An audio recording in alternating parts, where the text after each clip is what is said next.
You know, for so many of us, Toys R Us wasn't just a store. It was a place of pure magic, right? A kingdom of toys. So today, we're going to unpack that epic story, the incredible rise and, well, the shocking fall. And we're drawing our story from a case study by Mohammed AbdEllah, featured in the book Case Studies for Young Learners. All right, let's get into it. I mean, it's the question on everyone's mind, isn't it? This place, this absolute wonderland, filled with aisles and aisles of joy, it just felt like it would be there forever, invincible. So what on earth happened? How does a giant, a titan of the toy world, just vanish? That's the big mystery we're diving into. So every huge story has a beginning, right? And for Toys R Us, it wasn't some, big corporate plan cooked up in a boardroom. Nope, it was way simpler. It was an almost accidental moment, all sparked by one single question from a customer. Yeah, you heard that right. The founder, Charles Lazarus, was just running his baby furniture store, and one day a customer comes in and asks this simple question. Hey, do you sell any toys here? And bam! That was the light bulb moment. Lazarus suddenly saw that the real money, the real opportunity, wasn't just in furniture. It was in pure fun for kids. And this is where things get really clever. The branding was just genius. Lazarus designed that iconic logo with the backward R. It's such a simple little trick, but it was brilliant, right? It made it look like a kid actually wrote it. And that instantly connected with children, and let's be honest, it became one of the most famous logos on the planet. So you take that simple idea and that brilliant logo, and what do you get? An empire. An absolute empire was born. For decades, Toys R Us wasn't just a store, it was the store. It became the undisputed king of the entire toy world.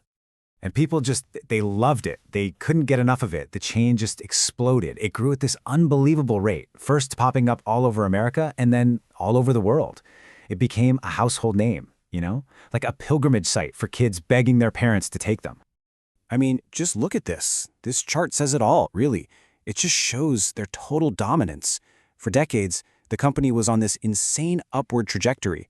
Sales, brand recognition, how many stores they had. You name it, every single metric was pointing straight up. For a very long time, they were, without a doubt, the #1 toy store in the world. Period. But you know how these stories go. No empire lasts forever, not if it doesn't change with the times. And in the 90s, things started to shift. That foundation that seemed so rock solid, it started to show some pretty serious cracks. And it wasn't just one thing that caused the decline, It was a bunch of things all at once. Inside the company, a new management team came in, and word is they just weren't as passionate about the toys themselves. At the exact same time, their prices weren't the lowest anymore, and some really powerful new competitors started showing up. You had the big box stores like Walmart really starting to take off, and they were selling toys for way cheaper. And then came the real game changer, the internet. Suddenly, there was this flood of new online sellers just pouring into the market. This quote just perfectly sums up the whole struggle, doesn't it? The company was just completely blindsided by e-commerce. I mean, they tried to build an online presence, but their efforts were just way too little, way too late. They just couldn't keep up in this new digital world. So here they are, facing this massive threat from the internet, right? So management makes a big decision, a huge, world-changing gamble that they hoped would fix everything online. It turned out to be the deal that would, seal their fate. They finally had to admit it. They just couldn't win online by themselves. So they decided to partner up with a certain fast-growing online retailer you've probably heard of. Yep, Amazon. Okay, so the deal was built on two huge exclusive promises. Listen to this. First, Toys R Us would be the only company selling toys on Amazon. You couldn't get their stuff anywhere else online. And in return, Amazon promised that they would only sell toys from Toys R Us. Seems pretty clear-cut, right? On paper, this thing looked like a total win-win. Toys R Us would do what they did best, handle the toys, the inventory, and Amazon would handle what they did best, the website, the shipping. The plan was for them to team up and just completely dominate online toy sales. But here's the twist in the story. After a little while, Amazon didn't keep its word. They saw just how much money there was to be made in toys, and they started letting other toy companies sell on their site, which was a direct violation of that exclusive deal. And the result? Oh, it was a complete catastrophe. Sales just nosedived. See, Toys R Us had already shut down its own website because they were all in on this deal. But now, they weren't the exclusive partner anymore. They were just one of many toy sellers on Amazon. They had literally given away the keys to their own kingdom. So that disastrous Amazon deal, you pile that on top of a bunch of other bad decisions, and that was it. That was the beginning of the end. The company was now drowning in debt, which led to the final, and let's face it, heartbreaking chapter of the story. This timeline really shows you just how fast it all fell apart.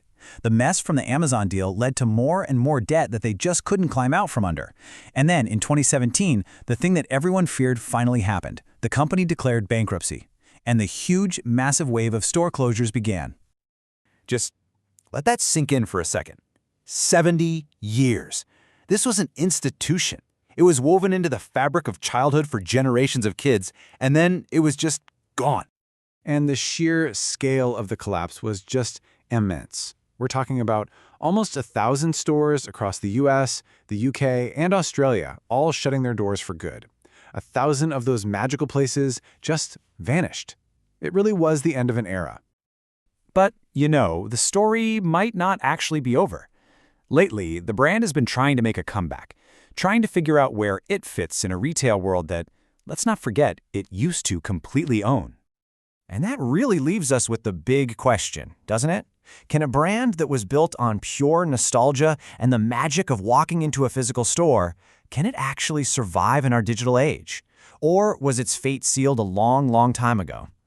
I guess only time will tell if there's a new chapter waiting to be written for Toys R Us.